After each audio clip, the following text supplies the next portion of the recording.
A minha avó era uma senhorinha iluminada. Ela era super católica, religiosa, trabalhadeira e ela teve muitas experiências místicas. Ela também era uma fofura. Hi, Grandma! Alô? Alô? Alô? E eu quero fazer um vídeo contando essas histórias, fazendo uma homenagem bem bonita pra ela. Mas essa semana eu tô numa crise alérgica muito forte, então a gente vai ter que devolver a vovó pro paraíso das avós, onde quer que ela esteja, e deixar ela pra uma outra ocasião. Bye, Grandma! Tchau! Bye, bye!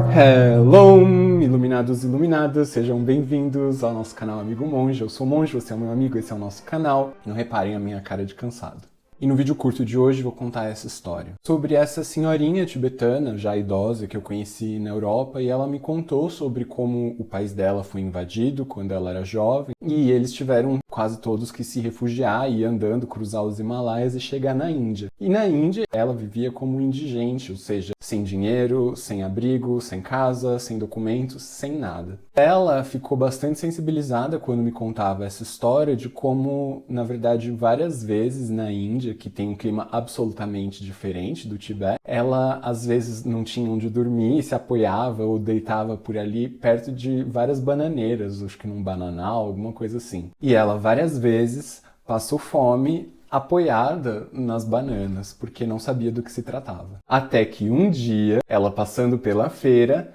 viu que se vendia isso, e aí ela teve a ideia. Se vende é porque é de comer. E depois que ela se deu conta disso, teve essa ideia ou essa grande iluminação, várias vezes, sempre que tivesse banana ali disponível para pegar, ela deixou de passar fome. E lembrando dessa amiga, lembrando dessa história, eu queria fazer um pouco uma análise dessa metáfora da iluminação, né? O que é a iluminação? Uma luz que acende, a luz do sol, é a luz do iluminismo, do esclarecimento, é a luz das ideias, do eureka. A gente costuma pensar muito na iluminação como uma grande experiência mística do despertar, de uma revelação, de alguma coisa que vira a chavinha ali, caem as fichas e tudo passa a fazer sentido. Mas por um outro lado, todo o processo de aprendizado pelo qual nós passamos, seja um entendimento, uma ideia que surge na nossa mente, tudo isso que for benéfico são processos ou são pequenas micro-iluminações que nós temos na nossa vida e elas são muito importantes, porque às vezes a gente está pensando lá na iluminação, de compreender o vazio, de ver através das paredes ou qualquer coisa do tipo, e a gente acaba ignorando os processos que a gente de aprendizado do dia a dia. Então não adianta muito ficar rezando, puxando as contas do rosário com um olho na luz e o outro na vida da vizinha, se a gente ignorar os pequenos passos do aprendizado do dia a dia. Na verdade é dito até que a cada letra que a gente aprende, porque sim, aprender a ler também é um tipo de iluminação, mesmo se nós precisamos pegar um ônibus na direção correta, sem saber ler os sinais, por maiores que sejam os nomes dos letreiros luminosos, isso não adianta de nada. Então eu queria usar essa história curta, de deitar apoiado nas bananas e não saber que serve para comer, como uma metáfora da nossa própria vida. De que se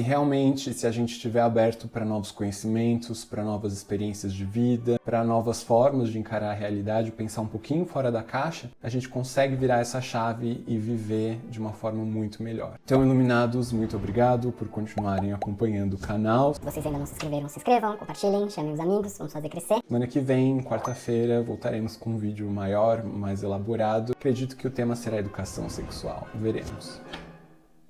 E uma dica do monge. Às vezes a vida tá ruim, mas ainda assim as coisas caminham. Talvez, quem sabe, porque nós ainda estamos sendo protegidos pelas preces das nossas avós. Até semana que vem.